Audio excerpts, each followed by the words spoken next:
The story begins at the end of a game that had consumed 3 long years of the protagonist's life, yet for him, a hardcore gamer from Japan, those years felt painfully short.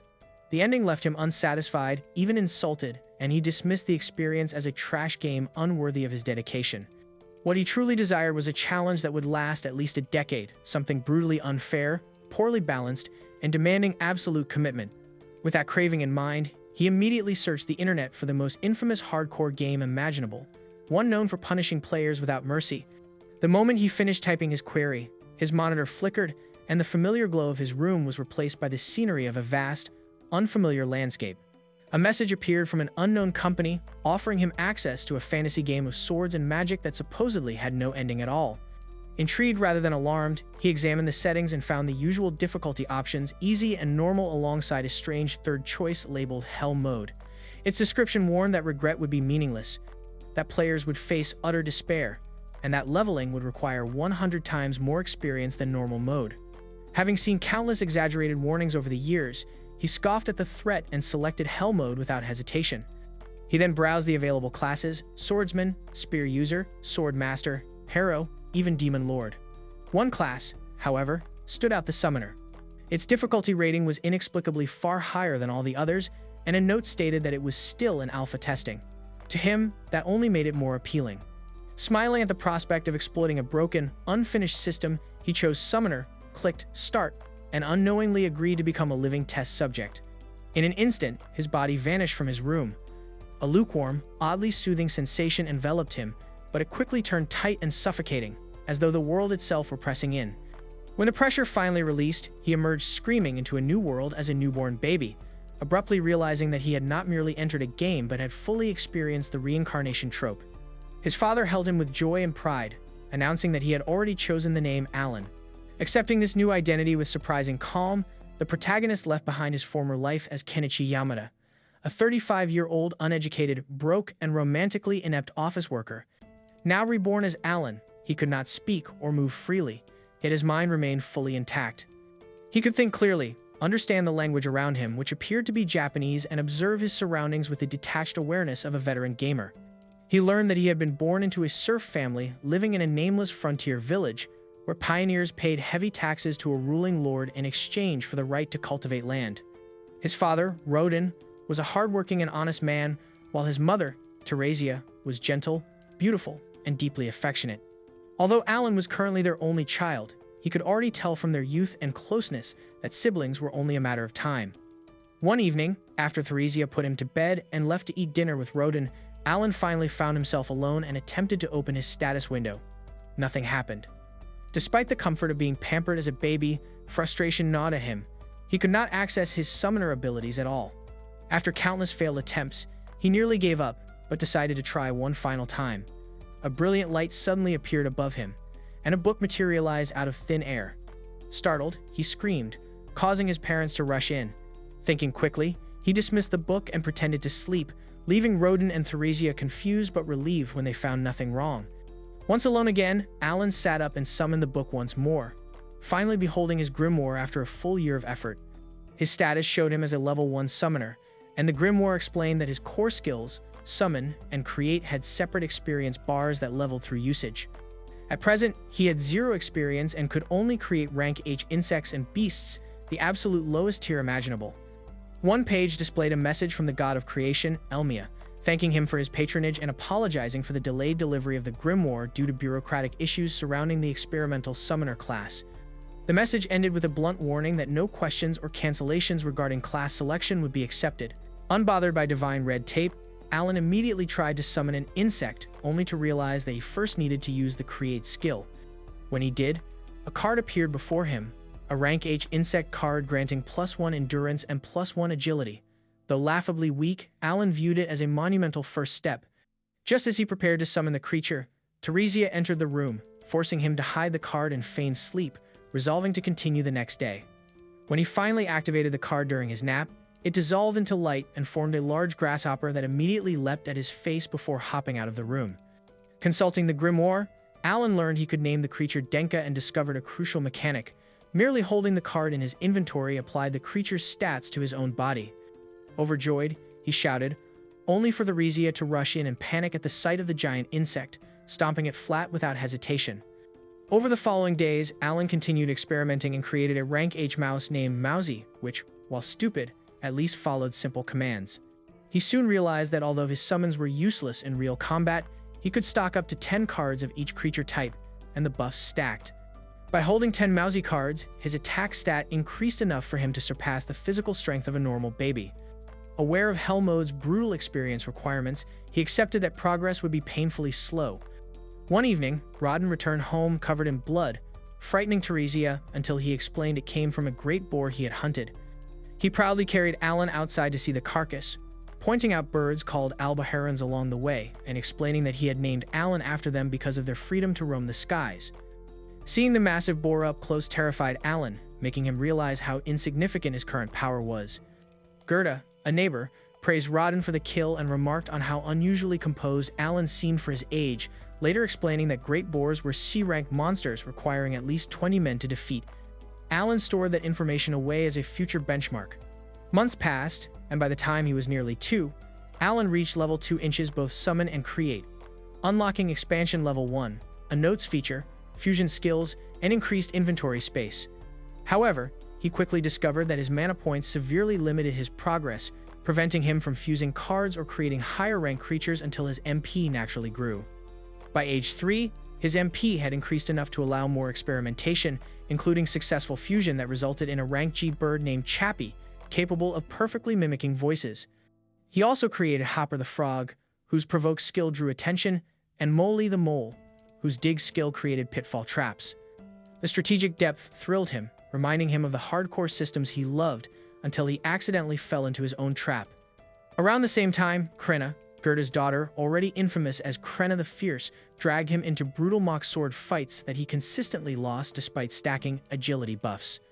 When Theresia later revealed she was pregnant again, Alan volunteered to help in the fields, only to be firmly refused by his parents, who wanted him to enjoy his childhood before the harsh life of a serf claimed him. Though he agreed outwardly, Alan secretly vowed to change their fate.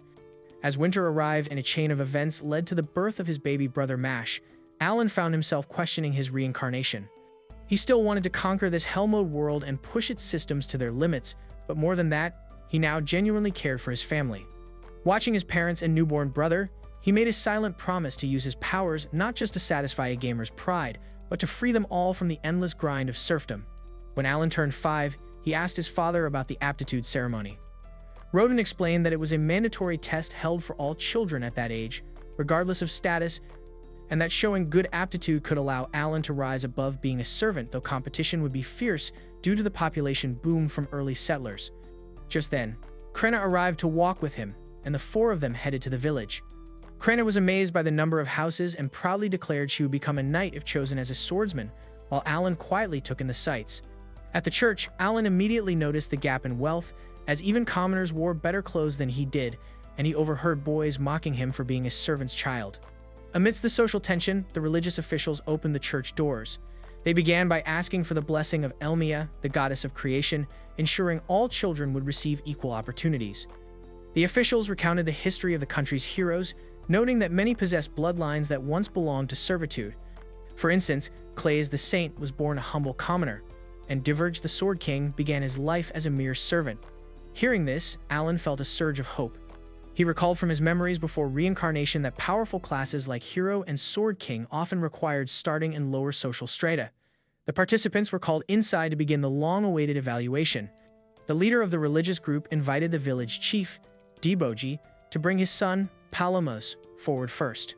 The process required every child to touch a crystal ball, after which their attributes and talents would appear on a metal plate behind the priest. Deboji sweated with anticipation as his son approached the orb. Palamas's attributes appeared on the plate, arranged exactly as Alan had seen on his own status page. It was revealed that Palamas had the talent to be a merchant.